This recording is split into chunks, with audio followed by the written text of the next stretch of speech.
The faint hum of the oven mixed with the clinking of cutlery as I sat across from Liam at our modest wooden table. He was talking about repainting the living room, something about calming blues and brighter whites to make the space feel more open. His voice was steady, comforting, but I found myself nodding without really listening. I should have cared more about his plans for our home, but my mind drifted elsewhere. I traced circles on the rim of my glass, thinking about the monotony of our days. Liam was everything anyone could ask for. Kind, hardworking, dependable. Yet, there was a growing emptiness inside me, like a void I couldn't name. Rachel? His voice brought me back to the present. He smiled faintly, brushing back a stray lock of his sandy blonde hair. What do you think? The brighter colors might make it feel more alive in here. Alive? I echoed, realizing too late how distant I sounded. Yeah, I think that's a great idea. He nodded, satisfied, and returned to his plate. I glanced at him, feeling a pang of guilt for my wandering thoughts. Liam deserved my attention, but no matter how hard I tried, I couldn't shake the feeling that something was missing. After dinner, I carried the dishes to the sink, the water running over my hands as I stared out the small kitchen window. The streetlights cast a soft glow over our quiet neighborhood, their light flickering like hesitant whispers in the dark. Later that evening, I curled up on the couch with my phone. Liam was already engrossed in his laptop, muttering something about a work email. I unlocked my screen and saw a notification that immediately caught my attention. Jack. Hey, Rachel. I just moved into town. Thought I'd reach out. Been a while. I paused, my heart skipping for reasons I didn't quite understand. Jack, my uncle. Though technically he wasn't my blood relative, he'd been a part of our family for as long as I could remember. He was my mother's brother-in-law, a man with a sharp wit and an undeniable presence that always drew people in. I typed back quickly, almost instinctively. Hi, Jack. That's great. How are you settling in? His reply came almost immediately. Could be better. Maybe you can help me get this place in order sometime? I chuckled softly at his casual tone, and Liam looked up from his laptop. What's funny? Oh, it's Jack, I said without thinking. He just moved into town. Liam raised an eyebrow. Jack, your mom's brother-in-law? Yeah, I replied, keeping my tone light. He's asking if I can help him settle in. You know how he is, always joking around. Liam nodded, unconcerned, and turned back to his screen. The conversation drifted into the hum of our ordinary evening, but I couldn't stop glancing at my phone. There was something about reconnecting with Jack that stirred an unfamiliar energy inside me. When I went to bed that night, Liam fell asleep almost instantly. I lay awake, staring at the ceiling. My thoughts were tangled, a mix of gratitude for the life we'd built and the quiet ache of something unspoken. My phone buzzed again. Jack, how about this weekend? You free? I hesitated for a moment before typing. Sure, let me know what time works for you. As I put the phone down, I couldn't ignore the faint flutter in my chest. It was probably nothing, just catching up with family. But even as I told myself that, I felt the faintest trace of a smile tug at my lips. Jack's house stood on the edge of town, a modest yet elegant structure with large bay windows that framed the lush garden outside. I stepped through the front door, balancing a tray of coffee and pastries I'd picked up on my way over. The sunlight poured into the spacious living room, making the hardwood floors gleam. Rachel! Jack greeted me with his usual charismatic grin, his voice warm and easy. He was dressed in jeans and a crisp white shirt, sleeves casually rolled up. You didn't have to bring anything, but I'm not complaining. Coffee's always welcome. I laughed softly, setting the tray down on a nearby table. Well, I figured you'd need a boost with all these boxes. The room was cluttered with cardboard towers and half-unpacked furniture. He gestured to the mess. Welcome to chaos. Let me show you the glamorous life of starting over in a new place. We worked side by side, opening boxes and organizing his belongings. Jack's voice filled the space as he told me stories about his recent travels, a business deal in Boston, a weekend getaway in Napa. His words were peppered with wit and humor, his stories unfolding like a novel I didn't want to put down. "You've always had a knack for making everything sound so exciting," I said, smiling as I folded up an empty box. "Well, life's all about perspective, isn't it?" He shot me a knowing look. "Speaking of, what about you? How's married life treating you?" The question caught me off guard. "It's not marriage yet," I corrected. "But it's good. Liam is great. You know, steady, reliable." Jack nodded, but there was something unreadable in his expression. "Steady and reliable, huh? Sounds like a car review." I couldn't help but laugh, but his words lingered longer than they should have. As the afternoon wore on, the work slowed. Jack noticed a small wooden trinket in one of the boxes, a keepsake from his childhood. He handed it to me with a wistful smile. "Do you remember this? It used to sit on my parents' shelf." I nodded, the memory faint but comforting. "You've always been good at keeping pieces of the past close." "And you?" he asked, his tone shifting slightly. "Do you ever think about what you've kept? And what you've left behind?" The question felt too pointed, too intimate. I shrugged, trying to keep it light. "I guess we all hold on to what matters." "Does it?" he asked, leaning slightly closer. "Or do we settle for what's easy?" I looked at him, startled by the depth in his voice. The air between us grew heavier, the sounds of the garden outside fading into a distant hum. "I don't know," I admitted quietly, the words leaving my lips before I could stop them. Jack's gaze softened, but he didn't press further. Instead, he leaned back, breaking the tension with a smirk. "Well, let's hope you're better at organizing than answering philosophical questions." By the time the sun dipped lower in the sky, the living room looked more like a home. I picked up my bag, ready to head out. "Thanks for letting me help. It was nice." "Nice?" he teased. "I'll take that as a glowing review." I laughed, shaking my head as I made my way to the door. But just as I reached for the handle, I felt his hand on my arm. "Rachel!" I turned, and for a moment, the world seemed to pause. Jack's gaze held mine, and in that instant, everything felt raw and unfiltered. Before I could think, before I could stop myself, we moved toward each other. The kiss was soft, almost hesitant, but it carried a weight I hadn't expected. It wasn't about passion or impulse, it was something deeper, a connection that neither of us could deny. When we pulled apart, silence filled the space between us. Jack stepped back first, his voice quiet. "We shouldn't—" "I know," I whispered, clutching my bag like a lifeline. I left quickly, my heart pounding as I walked down the street. The cool evening air did little to calm the storm inside me. I told myself it was nothing, a mistake, a moment that would never happen again. But deep down, I knew better. Something had shifted, and there was no going back. The sound of Liam's voice drifted in and out of focus as we sat on the couch, a rerun of some sitcom playing in the background. He was laughing, recounting a story about his co-worker's blunder at work, but my mind was elsewhere. I nodded at the right moments, even smiled when he did, but the weight of Jack's kiss lingered like a ghost in the room. It wasn't just the kiss, it was everything it had awakened. The thrill, the heat, the sheer recklessness of it. I'd told myself it was a one-time thing, something I'd bury deep and never think of again. But that was a lie. Jack's number stared at me from my phone screen, a silent invitation I couldn't ignore. My fingers hovered over the keyboard before typing, "Hey, hope you're settling in."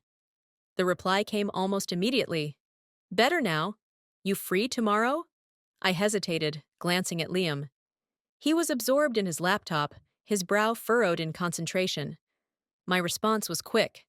"Maybe. What do you have in mind?" Jack's suggestion was simple, yet charged with possibility. A walk, neutral territory, no pressure. The next afternoon, I found myself walking toward the park. The air was crisp, carrying the faint scent of freshly cut grass.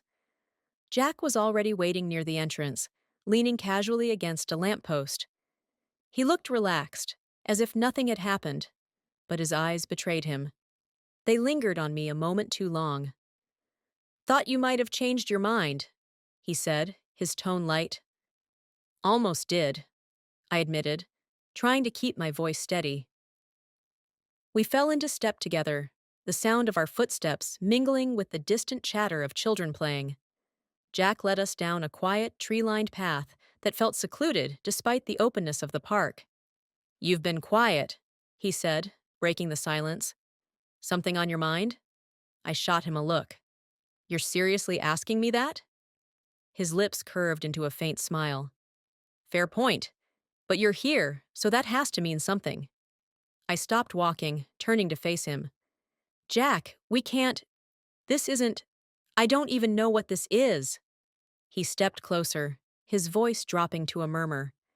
"It's whatever you want it to be, Rachel, but don't tell me you didn't feel it." I looked away, the autumn leaves swirling at our feet. He was right. I had felt it, and I hated how much I wanted to feel it again. "Let's not pretend, Rachel," he said, his tone shifting, edged with something I couldn't quite place. "You knew the moment you walked into my house. This wasn't just catching up. You knew." I opened my mouth to argue, but no words came. My silence was louder than anything I could have said. Jack exhaled, a hint of a smirk tugging at his lips. "See? You can't even deny it." "What do you want from me?" I asked, my voice barely above a whisper. "Nothing you're not willing to give." The weight of his words settled between us, and for a moment, neither of us moved. A gust of wind swept through the park, rustling the branches above. "We can't do this," I said finally, though my voice lacked conviction. "We already are," he countered, his gaze steady. The truth of it hit me like a wave. This wasn't just a mistake. It was a choice, one I was making over and over again with every text, every glance, every step I took toward him. "Fine," I said, my voice firmer now, "but no one can know." "Agreed?" he replied, a flicker of something, relief, crossing his face. We continued walking, the path narrowing as the trees closed in around us. The tension between us was palpable, a quiet storm brewing beneath the surface. Jack's hand brushed against mine, and though neither of us acknowledged it, the electricity was undeniable. As we reached the end of the path, he stopped, turning to me once more. "You're not alone in this, Rachel. Whatever happens, we're in it together." I nodded, unable to trust my voice. The weight of our unspoken agreement hung in the air as I walked away, my heart pounding with a mixture of fear and exhilaration.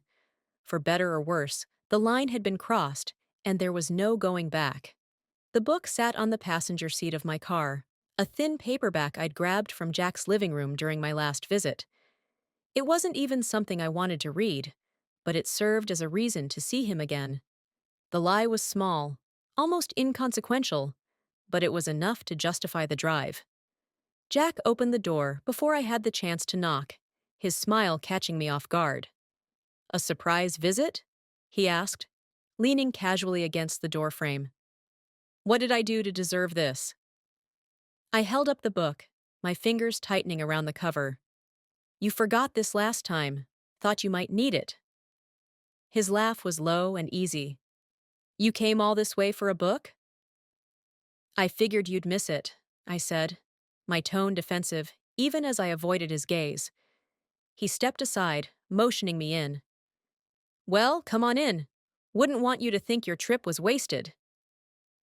The house smelled faintly of cedar and something sweet, like vanilla candles. It was warm, inviting, far too intimate for what I'd told myself was just a quick errand. Jack gestured toward the couch, and I sat down, trying to ignore the way my pulse quickened. "You're terrible at making up excuses," he said, taking the book from my hands and tossing it onto the coffee table. "But I'll give you points for effort."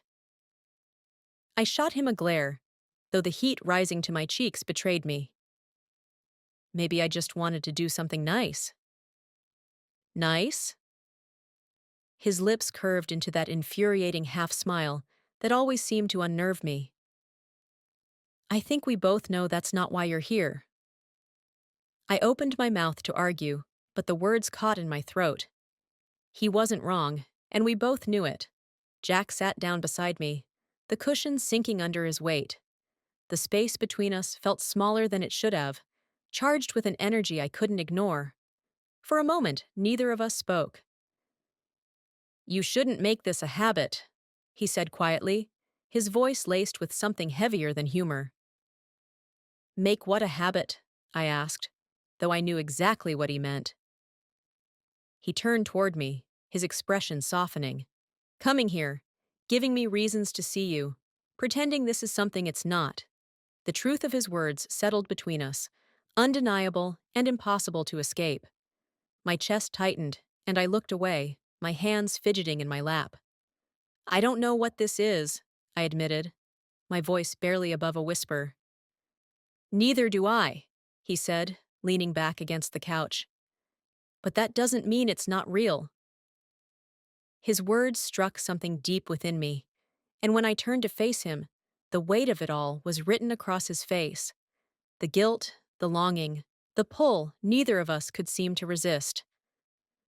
I feel like I should stop this, he continued, his voice steady but his eyes betraying him. Like I owe it to you, to Liam, to myself. But then you show up and it's like none of that matters. The room felt impossibly quiet, the air thick with unspoken emotions. Without thinking, I reached out, my hand brushing against his. It was a small gesture, but it carried everything I couldn't say. Jack shifted closer, his eyes searching mine for something. Permission, maybe, or a sign that I felt the same. When he leaned in, it wasn't hesitant this time. His lips met mine with an urgency that made my heart race, the weight of his touch consuming every thought. The kiss was deeper, more deliberate than the last.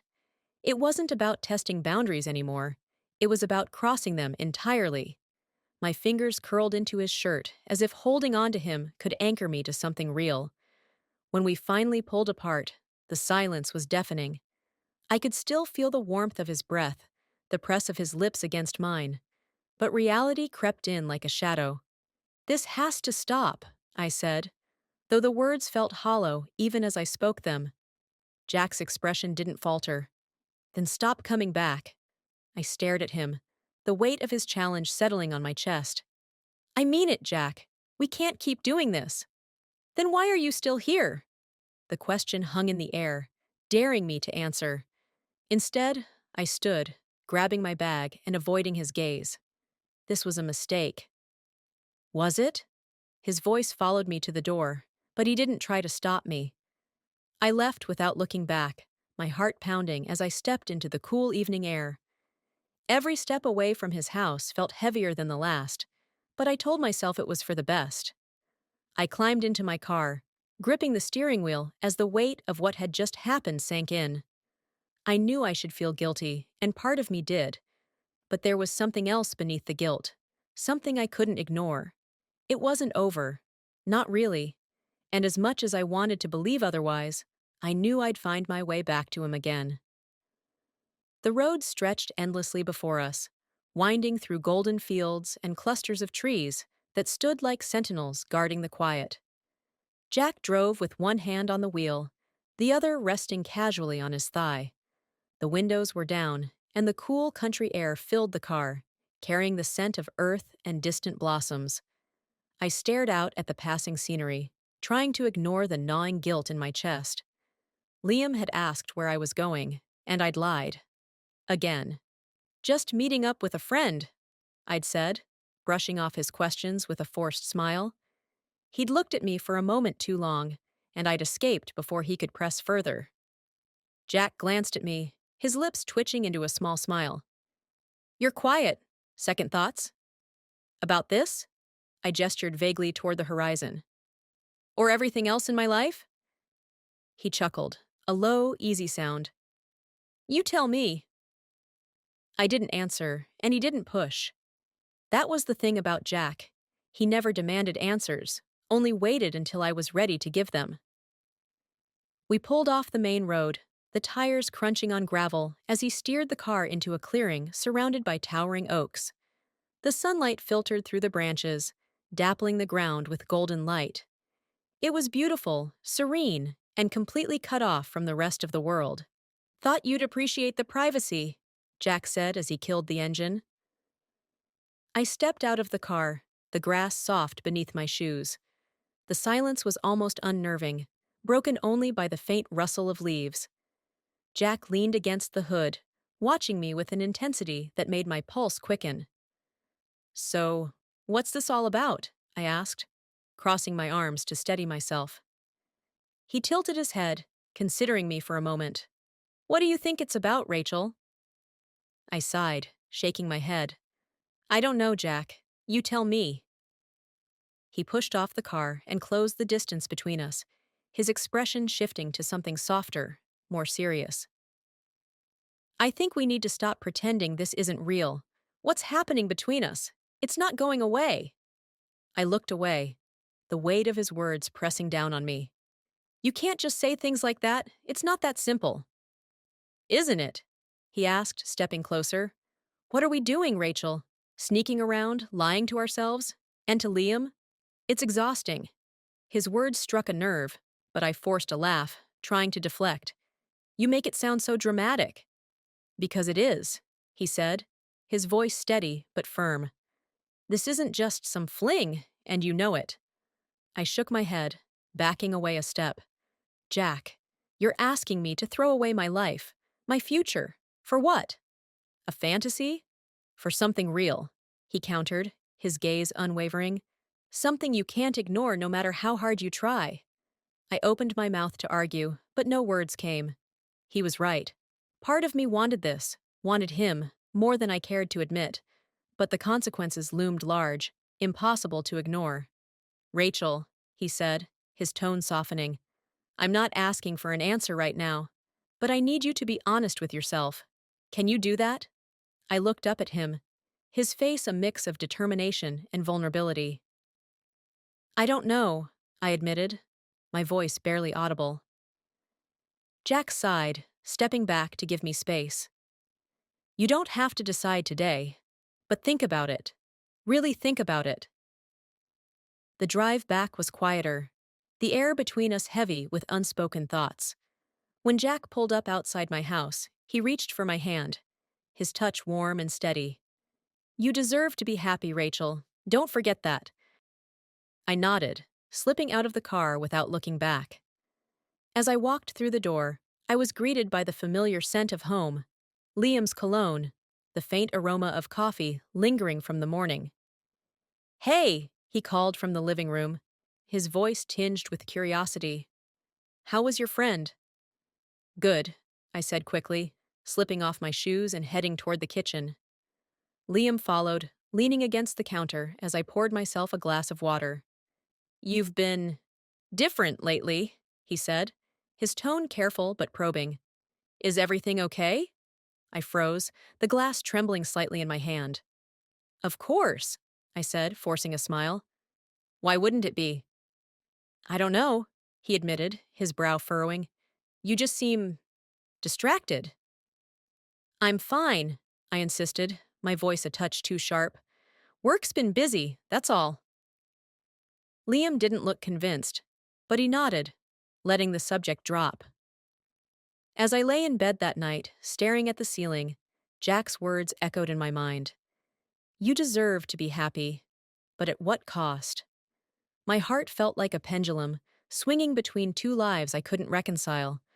For now, I told myself, I could keep it together. But deep down, I knew the cracks were already starting to show. The gravel crunched beneath my shoes as I made my way to the clearing. The air was heavy, the kind of stillness that precedes a storm. I had parked my car far down the road, careful to leave no trace. My hands trembled as I clutched my phone, rereading Jack's last message. I'll be waiting. The clearing was tucked away behind a cluster of trees, a secluded pocket of the world where time seemed to stand still. Jack was already there, leaning against his car, his arms crossed as he stared out into the distance. His silhouette against the fading light was striking, yet the weight in my chest made it hard to breathe. "Hey," I said softly, my voice almost swallowed by the quiet. Jack turned, his face lighting up briefly before settling into something more subdued. "You made it." I nodded, stepping closer. "I didn't have much of a choice, did I?" He studied me for a moment, his gaze unreadable. "You always have a choice, Rachel." The tension between us felt like a live wire, crackling with everything we couldn't say. I wanted to tell him how terrified I was, how torn I felt, but the words stuck in my throat. "You've been distant," he said, breaking the silence. "More than usual. What's going on?" I looked away, my arms wrapping around myself as if to shield me from the weight of his question. "I don't know, Jack. Everything feels complicated." "It doesn't have to be," he said, his voice steady but laced with frustration. "You're making it complicated by pretending you can keep living like this." I snapped my head toward him, the anger bubbling to the surface. "And what exactly am I supposed to do? Leave Liam? Destroy everything we've built for? For what?" "For something real," Jack shot back, stepping closer. "For something that makes you feel alive." His words cut deeper than I cared to admit. I opened my mouth to respond, but a rustling in the distance made us both freeze. The sound of footsteps on gravel. My stomach dropped as I turned, my heart pounding in my chest. "Rachel!" Liam's voice was low but unmistakable. He emerged from the trees, his face a mixture of confusion and hurt. My breath caught in my throat as he looked from me to Jack, realization dawning in his eyes. "Liam!" I whispered, my voice trembling. "What are you doing here?" "I could ask you the same thing," he said, his tone sharp but wavering. "Who is he, Rachel?" "What's going on?" I glanced at Jack, who remained silent, his jaw tight as he watched the scene unfold. The two men stood like opposing forces, each waiting for me to speak, to choose. I can explain," I stammered, the words feeling hollow even as I said them. "Explain?" Liam's voice rose, the hurt in his eyes cutting me to the core. "You've been lying to me, haven't you? All those late nights, the excuses. It's him, isn't it?" "Liam, please," I said, stepping toward him. "It's not that simple." "Then make it simple," he shouted, his voice cracking. "Tell me the truth, Rachel. Do you love him?" The question hung in the air, heavy and unanswerable. I looked at Jack, his face hard but vulnerable, and then back at Liam, whose pain was etched into every line of his expression. "I don't know," I said finally, my voice breaking. "I don't know what I feel anymore." Liam shook his head, stepping back as if my words had physically struck him. "You don't know? How could you not know, Rachel?" Jack stepped forward then, his presence commanding but calm. "She's not the only one who's confused," he said, his tone firm but devoid of malice. "This isn't just about her, Liam. It's about all of us." The tension between them was palpable, and for a moment, I thought they might come to blows. But instead, they both turned to me, waiting, expecting. "Rachel," Liam said, his voice softening. "Please, come home. We can fix this." Jack didn't speak, but his eyes held mine, a silent plea that said more than words ever could. My chest tightened, the weight of the decision threatening to crush me. I wanted to cry, to scream, to run, but there was no escape. I... My voice faltered, my gaze shifting between the two men who represented two completely different versions of my life. The world seemed to blur around me as I took a shaky breath. "I need time." "Time?" Liam said, his voice filled with disbelief. "How much more time do you need, Rachel?" "You've already made your choice." Had I? The thought lingered as I turned away, the tears stinging my eyes. I didn't know what choice I had made, if any, but I knew that nothing would ever be the same. As I walked back toward my car, the weight of their gazes followed me, each step feeling heavier than the last. Behind me, the silence between them was deafening, a reminder of the life I had shattered. The decision loomed, inevitable but not yet made, leaving the story unfinished, hanging in the balance.